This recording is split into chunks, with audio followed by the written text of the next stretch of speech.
Happy Friday. Let's talk about cash. Everybody likes cash, right? But when it comes to a mortgage, it is super important to talk to your lender if you have cash on hand. This means like the cash that you've stored in your safe, under your mattress, wherever you want to hide it.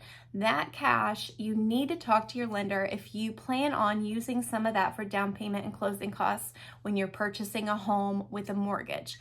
There is very specific rules when it comes to being able to use that cash. And most of the time, what it comes down to be extremely hard to prove where that money comes from, right? So there are only a couple loan options that you can do with what we call cash on hand. And basically, you have to be able to prove and show the transactions of that cash so that you can show and source it. The problem with cash is that it's hard to trace.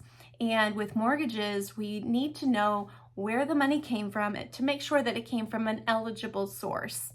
Obviously, there's money laundering considerations and issues and thoughts there.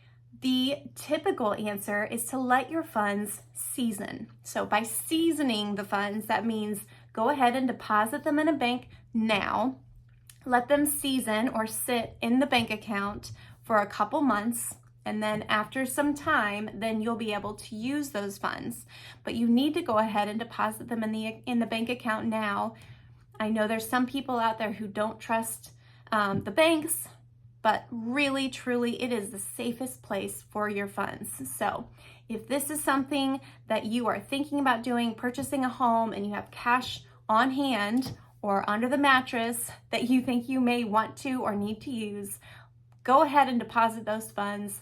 Wait a couple months, and then let's get your pre-approval started. All right, guys, if you have any questions on that, please let me know. Thanks.